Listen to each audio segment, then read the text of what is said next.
Hello, મારી YouTube ચેનલમાં આપ સૌનું સ્વાગત છે.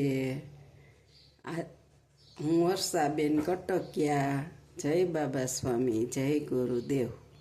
આજે આપણે બનાવવાના છીએ ગ્રીન પાપડ. એને માટે આપણે લીધા છે 6 મરચાં અને લીમડાની 3 તીરખી અને ધાણા ભાજી. આ બધું આપણે છે ને મિક્સરમાં પીલી લેવાનું છે.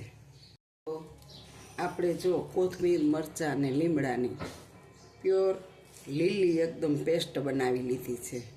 અને આપણે આના ચોખાના ગ્રીન પાપડ બનાવવાના છે. તમે ક્યારેય બનાવ્યા કે નહીં મને કહેજો. આજ આપણે બનાવવાના છીએ, આપ જોઈ શકો છો.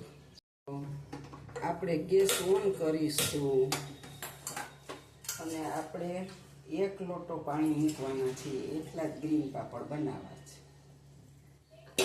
તો પેલું મૂક્યું. હવે આપણે 1 લોટો ભરી અને પાણી નાખવાના છીએ. અને હવે આ પાણીને આપણે ઢાંકી અને ઉકળવા દેવા. તો હવે આપણે જો આ ડીશની અંદર 1 ચમચી પાપડ ખાર અને 1 ચમચી નિમક, 1 ચમચી નિમક, આ બે પાણી ઉકળે ને ત્યારે અંદર નાખવાના છીએ. હવે થોડો થોડો અવાજ આવી રહ્યો છે પાણીનો. તો આપણે આ મીઠું અને પાપડ ખાર બે અંદર નાખી દઈશું. તો આપણું પાણી ઉકળી ગયું છે. હવે આપણે એમાં છે ને આ પેસ્ટ નાખવાની છે, એકદમ ઓરિજિનલ લીલી.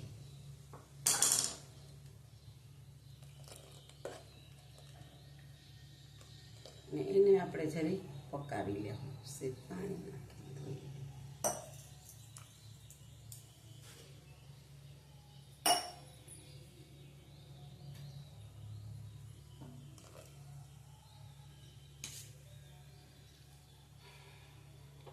અને એની અંદર હવે આપણે આ સરસ ધોરા દેખાય એટલા તલ અને 1 જ ચૂટકી જીરું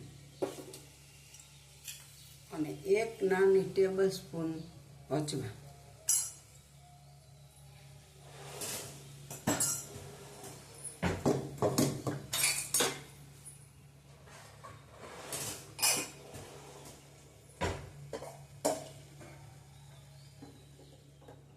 થોડું કેવું તેલ નાખી દેશું.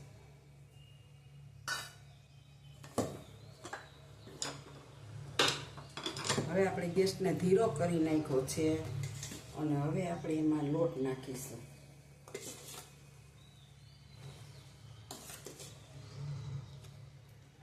અને હવે તલ અને સેજ જીરું નાખી દઈશું. અને હવે આપણે આને ખીચીને હલાવીશું મસ્ત.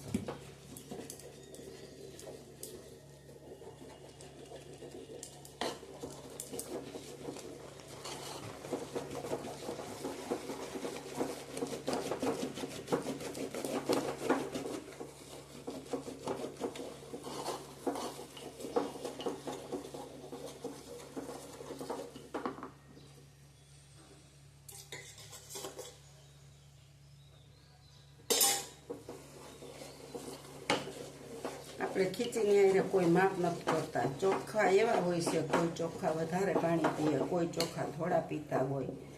હાલો, આપણી ખીચી તૈયાર થઈ ગઈ છે. આપણે ગેસને બંધ કરી દેવાનો છે અને આપણે આને ઘડી ઢાંકી દેવાની છે. એટલે આ વરાળમાં મસ્ત પકાઈ જશે. આપણે કોથળી લીધી છે, એમાં આપણે થોડુંક તેલ લગાડવાનું છે. આપણે એમાં ચમચી ભરીને તેલ નાખી દઈશું.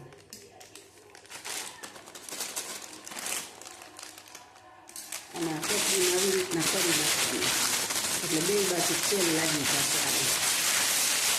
અને હવે આપણે આની અંદર ખીચી કાઢવાની છે. આપણે ગ્રીન ખીચી બનાવી છે, ઓરિજિનલ. આપણે આની અંદર કોઈ કલર નાખ્યો નથી. ધાણા ભાજી, મરચાં અને લીમડાની પત્તી અને 1 લોટા પાણી. એમાં મસ્ત ખીચી થઈ ગઈ. આમાં ભરી બધી ખીચી આપણે આમાં ભરી લીધી છે અને હવે આને આપણે આવી રીતે મસળવાની છે. અંદર ખૂબ મસળી લેશું એટલે એક રસ થઈ જશે બધી ખીચી. જો આપણી મસ્ત ખીચી છે ને મસળાઈ ગઈ. હવે આપણે આને હાથેથી, ગરમ તો બહુ છે, મસળી અને નાના નાના લુવા પાડી લેશું એક સરખા સરસ. અને મેં ચાખી, ખાવામાં તો એટલી ટેસ્ટ થઈશ. ક્યારેક ભૂખ લાગી હોય ને કાંઈ ન હોય અને જો આ ધાણા ભાજી, મરચાં, લીમડાને પત્તી ને બધું નાખીને તમે ખીચી કરો ને ગરમ ગરમ તેલમાં બોરીને ખાઓ, તમને એમ થઈ જાય કે નહીં, 32 હેતના ભોજન ભૂલી જાવ, એટલી મસ્ત સ્વાદમાં થઈ છે. ક્યારેક બનાવજો આવી રીતે. હાલો હવે આપણે આના લુવા, આપણે એક સરખા આવા કટકા કરી લીધા નાના નાના. હવે આપણે આને આવી રીતના એક ઘરે બધાય લુવા બનાવી લેશું મસ્ત. આવી રીતના બધા લુવા બનાવી લેવાના. તેલવાળી આંગળી કરતું જવાનું અને લુવા બનાવતા જવાનું. હવે આપણે છે ને આ પૂરી પાપડને દબાવવાના છે આવી રીતે બધા.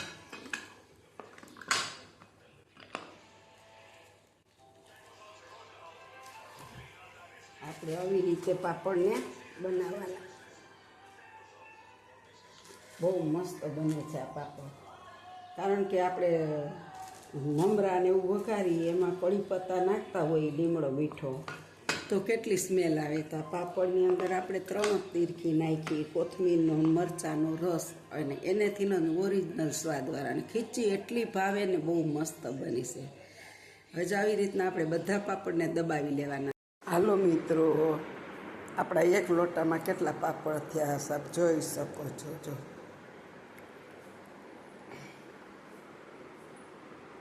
એક લોટામાં 100, 125, 150 જેટલા પાપડ બન્યા છે. હવે આપણે એને આજનો દિવસ સુકાવા દેવાના છે. તો આપણા ગ્રીન પાપડ જો ઓરિજિનલ સરસ બની ગયા છે. અને એમાં તલ નાખ્યા, જરીક જીરું, એનો દેખાવ કેટલો મસ્ત આવે સાહેબ જોઈ શકો છો. આ બધા પાપડ સુકાઈ ગયા આપણા. 150, 200 પાપડ થયા નાના નાના, એક લોટા ખીચીના. એક લોટા પાણીમાં જેટલું હમાણું એટલા 150 જેટલા પાપડ થયા. અને હવે આપણે આને તળશું. અને આ ઓરિજિનલ ગ્રીન છે, કલર નહીં. કોથમીર, લીમડો અને મરચાં પીલી એટલા એક લોટામાં એક વાટકો નાખ્યું. અને કેટલા સરસ જોવો, આમાં તલ કેટલા મસ્ત દેખાય છે. હવે આપણે તળશું ને ત્યારે બહુ સરસ દેખાય. હાલો આપણે આજે હવે આ તેલ ગરમ થવા મૂકી દીધું છે. તેલ ગરમ થવા ગેસ કરી આમ જોઈ શકો છો મૂકી દીધું છે. તેલ ગરમ થાય એટલે આપણે આજે ગ્રીન પાપડ બનાવ્યા હતા એ તળવાના છે. આપ જોઈ લેશો. આપણે જો ગ્રીન પાપડ તળવાના છીએ બનાવ્યા એ હવે આપણે જોઈ જોઈશું.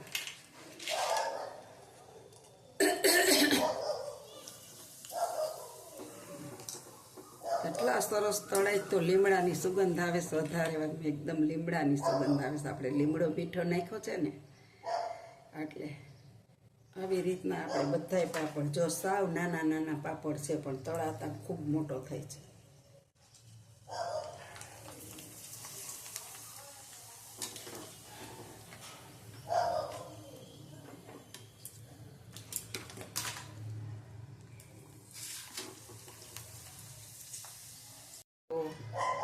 જો આપણા ગ્રીન પાપડ તૈયાર છે મસ્ત જોઈ શકો છો. હાવ નાના નાના હતા ને કેટલા મોટા અને એકદમ પોચા રૂ જેવા. બોખા માણા પણ ખાય ને તળ્યા ને ત્યાં લીમડાની સુગંધ તો એટલી સરસ આવતી હતી ને કે બાજુમાં હોય ને એને હોત સુગંધ આવે. જો તમને મારી આ રેસીપી ગ્રીન પાપડની સરસ લાગી હોય તો આવી રીતે બનાવજો. કેવા થયા કોમેન્ટમાં લખજો. લાઈક કરજો, શેર કરજો. આવજો. જય બાબા સ્વામી, જય ગુરુદેવ.